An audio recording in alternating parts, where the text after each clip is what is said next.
અને કૃષ્ણ રૂકમણીના વિવાહ તમે જો આજે પણ વર કન્યાના લગ્ન થાય ને તો કન્યા પક્ષમાંથી બે ત્રણ બહેનો વર પક્ષમાંથી બે ત્રણ બહેનો આવી અને વર અને કન્યાના કાનમાં કહે, કૃષ્ણ રૂકમણીનું સૌભાગ્ય થજો, તમારા વિવાહ કૃષ્ણ ને રૂકમણી જેવા ફળે. કારણ કે સુખી દાંપત્ય જીવનની આ ચાવી છે કૃષ્ણ રૂકમણીના વિવાહ.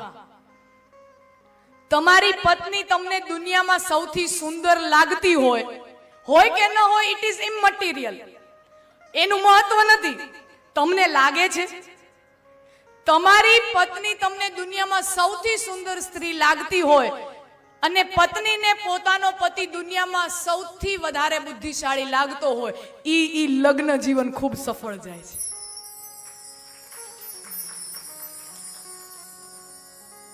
બાકી એકબીજાના દોષ જ્યારે જોવાના બે પાત્રો આમ શરૂઆત કરે ને ત્યારે સમજવાનું આ ગઢના કાંકરા હવે ખરે છે.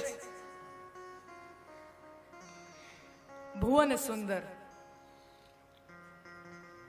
અને બીજા શ્લોકની અંદર કહે છે, કારણ કે રૂકમણીને ખબર છે કે હું આ પ્રેમ પત્રક એવા માણસને લખું છું જે અત્યંત વિચક્ષણ છે, જે અત્યંત બુદ્ધિશાળી છે.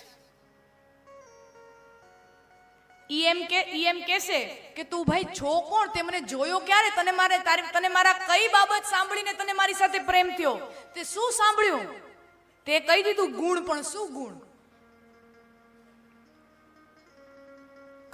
રૂકમણીને ખબર છે કે આ પત્ર સાક્ષાત દ્વારિકાધીશને લખું છું, કોઈ એરા ગેરા નથુ ગેરાને નથી લખતી. કારણ કે કોઈ સામાન્ય પુરુષ હોય, સામાન્ય છોકરો હોય, એને તો કોકે પ્રેમ પત્ર લખ્યો એટલું જ એના જીવનનો અહોભાગ્ય છે. કોકે તો લખ્યો એમ.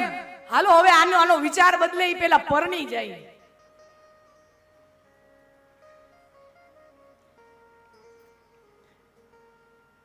તો કૃષ્ણ તો પૂછશે તે શું સાંભળ્યું. ત્યારે અત્યંત બુદ્ધિશાળી રૂકમણીએ આખું એનાલિસિસ કરીને લખી દીધું છે કે આ 1 2 3 4 5 6 આ 7 વાતો મેં તમારા વિશે સાંભળી છે અને મેં નક્કી કર્યું છે કે મારે તમારી સાથે જ લગ્ન કરવા છે. કુલ શીલ રૂપ વયો વિદ્યા દ્રવિણ ધામ, આ વસ્તુઓ. અને આપણા સમયનો સૌથી મોટો મુંજારો અત્યારે આ જ છે, લગ્ન કોની સાથે કરવા. આજના સમયનો સૌથી મોટો કોમ્પ્લિકેટેડ ટોપિક આ છે. અને એ ટોપિક ની અંદર આપણે અત્યારે પડ્યા છીએ તો થોડાક છપછપિયા કરી. હવે આપણે ઠીક છે, સમય પ્રમાણે આપણે બધા થોડા ખુલ્લા વિચારોના થઈ ગયા, એટલે આપણા માતા પિતાઓ બધા પહેલા તો શું કે ઈ જ નક્કી કરી આવતા. સૌથી પહેલા તો ઘોડિયામાં નક્કી થતા, પછી નાના હોય 10-12 વર્ષના ત્યારે નક્કી થતું, અને પછી મોટા થાય પણ નક્કી પોતે જ કરે. આ સમય ચેન્જ કેમ થતો આવે તમે જુઓ. એટલે નક્કી મા બાપ જ કરી આવતા. એટલે બહુ ત્યાં બાળકોને પોતાનો અભિપ્રાયનો સ્થાન ન હોય, પણ અત્યારના સમયમાં છે, જરૂરી છે અને સમય પ્રમાણે. એટલે હવે આપણા માતા પિતાઓ આપણને પાત્ર જોવા માટેની છૂટ આપે, પણ પાત્રને આપણે મળીએ ત્યારે શું વાત કરવી, શું પૂછવી, એનું જ્ઞાન તો આપણા વડીલો આપણને આપતા જ નથી. વડીલો છૂટ આપે, તમે મળી લ્યો 1 કલાક, પણ મળીને શું વાત કરવી એ તો તમે અમને કહેતા નથી. એટલે પછી અમુક તો એવી વાતો કાઢે, તને શું ભાવે, તને પૂરી ભાવે કે ભાખરી ભાવે? મને ભાખરી ભાવે. હે, મને ભાખરી ભાવે. Same pinch.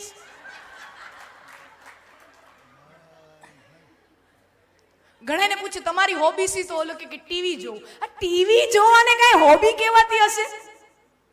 ઠીક છે, મનોરંજન માટે 1-2 કલાક આપણે રોજ જોઈએ, જ્ઞાન માટે બધું જરૂર, પણ એને કઈ હોબી ના કહેવાય. તમને સારું ચિત્ર દોરતા આવડતું હોય, તમને સારું ગાતા આવડતું હોય, તમને સારું લખતા આવડતું હોય, તમને સારું રમતા આવડતું હોય, કાંઈ એ તમારી એ ખૂબી, એ હોબી કહેવાય. હવે ટીવી જોવાને કાંઈ ખૂબી છે કઈ? કોઈ માણસની બટન દબાવ્યું, ઓલો માણસ ટક ટક ટક ટક ટક ચાલુ કરે, આપણે જોવું, ઈ કા હોબી કહેવાય? અને આજની કોમન હોબી છે ટ્રાવેલિંગ. હવે રખડવું તો અમે બધાને ગમે જ, એટલે ઈ કોઈને કહેવાનું જ ન હોય. બધાને પૂછે તમને શું ગમે, તમારી હોબી શું? તો પેલો જવાબ આવે ટ્રાવેલિંગ. અરે આ તો કોઈને ઘરમાં બંધાઈ રહેવું ન ગમે, બધાને યાત્રાઓ, પ્રવાસો, ફરવું, ટ્રીપ્સ બધાને ગમે. એટલે હવે 1 કલાક મળવા જાય એટલે પછી મને ખબર નથી પડતી હવે 1 કલાકમાં પૂછીશું. એટલે મારી બુદ્ધિમાં તો આજ સુધી આવ્યું જ નથી. અને ઘણાને લાગવા વાળાને તો 1 કલાકમાં ભડકે બધું બળતું હોય. આહાહા, આ જ શ્રેષ્ઠ, આના સિવાય કોઈ નહીં એમ. અને ઘણી થોડીક બુદ્ધિશાળી છોકરી હોય તો એમ કે બુદ્ધિશાળી કોઈ છોકરો હોય તો એમ કે હું એકવાર મળીને 1 કલાકમાં નક્કી નહીં કરું, સોરી મારે તો થોડોક વધારે ટાઈમ જોઈશે. એટલે બીજા દિવસે 2 કલાક મળે, ત્રીજા દિવસે 3 કલાક મળે, પછી 4 કલાક, 5 કલાક, અને પછી શનિ રવિમાં આખો દિવસ સાથે ફરે. અને પછી મા બાપનું પ્રેશર શરૂ થાય, હવે તો કે ગમ્યું કે નહીં. હજી ખબર નથી પડતી. એટલે હજી આખો દિવસ ફરતા હોય તો પછી મા બાપને ટેન્શન થાય. એટલે કે હા પાડી દે. હજી મને હા પાડવા જેવું નથી લાગતું. તો કે તો ના પાડી દે, પણ હવે ના પાડવા જેવું નથી લાગતું. હલવાણી. અને હવે પ્રેશર આવે, કારણ કે મમ્મી પપ્પાને ચિંતા થાય કે આ રોજ આમ ફરે છે, સમાજના બીજા લોકો જોશે તો શું કહેશે, પછી બીજું ક્યાંય સારું ઠેકાણું નહીં મળે. એટલે હવે એ છોકરી સલવાય. હવે પરિવારમાં મમ્મી પપ્પાને બહુ અમુક વસ્તુઓ ન કહી શકાય, અમુક લાગણીઓ વ્યક્ત. એટલે પછી ભાભી હોય, કોઈને એવો ફાયદો જો કોઈને મળતો હોય તો ઘરમાં પોતાની ભાભી હોય, પોતાનાથી 3, 4, 5 વર્ષ મોટી હોય, એને જઈને પૂછે, ભાભી આમ આપણે છોકરાને મળીએ ત્યારે શું પૂછાય? તો એના ભાભી કે ઈ જો મને ખબર હોત તો હું અહીંયા આવત.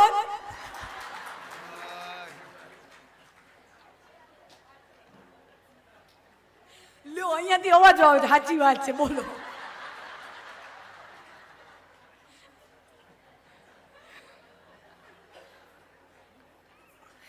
એટલે ભાભી કે ઈ જો મને ખબર પડતી હોત તો હું અહીંયા આવત. એટલે હવે તો હાવ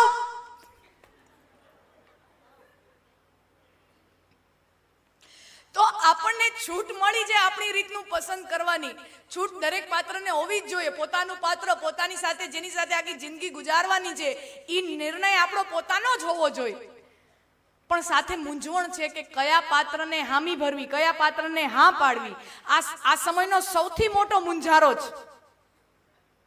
અને શ્રીમદ ભાગવત આનો જવાબ આપે છે, આ સમસ્યાનું નિરાકરણ કરે છે. હવે હું આખી બધું નહીં કહું, કારણ કે હું આખું જો બધું ઈ 7 શ્લોકનું વિવરણ કરીશ ને તો તમારામાંથી 90% લોકો કહેશે લગ્ન કર્યા પેલા ભાગવત સાંભળી લીધી હોત તો કેવું સારું.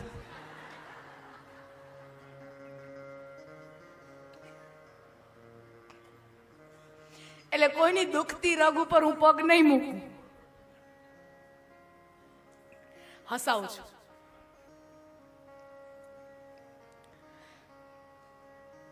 ભાગવતની અંદર રૂકમણી જવાબ આપે છે આ સમસ્યાનું નિરાકરણના રૂપે.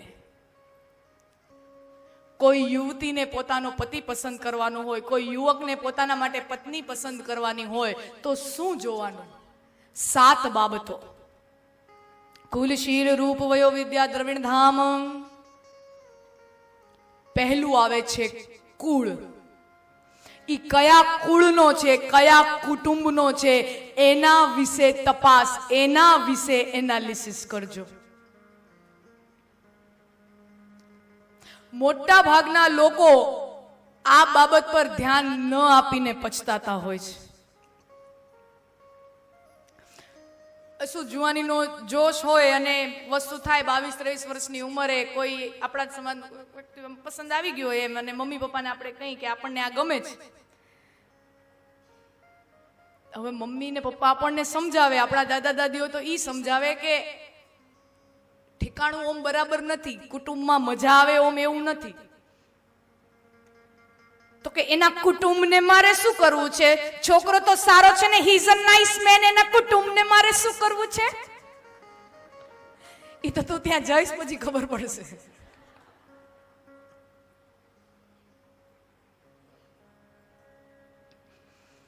અમારા બાપુજી અમને કહેતા કે આ 13 થી 25 વર્ષની જે ઉંમર છે ને એને ગધા 25 કહેવાય, ગધા 25. અને ઈ 22-23 વર્ષની ઉંમરે જે પેલો ભટકાય ને ઈ સારો જ લાગવાનો હોય. એ તો પછી જેમ જેમ મોટા થાય પછી એમ સમજાય કોઈ પણ બાબતની અંદર કે આપણા માતા પિતા જે કહેતા હતા ને ઈમ જો રીતે આપણે કર્યું હોત ને તો અત્યારે જે રીતે છી એના કરતા વધારે સુખી હોત.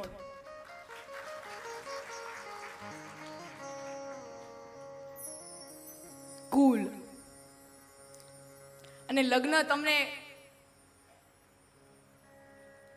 ખ્યાલ હશે જ્યારે લગ્ન થતા હોય ને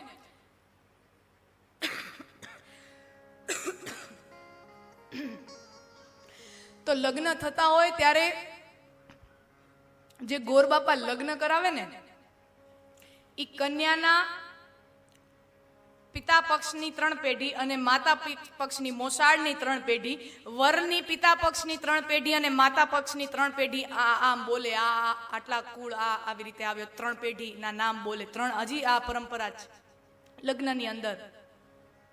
ઈ શું કામ? કારણ કે આવી જગ્યાએથી, આવા સંજોગોમાંથી, આવા પરિવારમાંથી, આવા કુળમાંથી આવી જેનેટિક ક્વોલિટીઝ લઈને આ પાત્ર તારી સામે આવી રહ્યું છે. એની અંદર ખરેખર તો સાયન્સ છે અને તમે એ વાતને હકારો કે ના પાડો પણ તમારા જે જીન્સ હોય એ તમારા વ્યક્તિત્વ ઉપર વધારે અસર કરતું હોય અને હોય જ, વધતા ઓછા પ્રમાણની અંદર.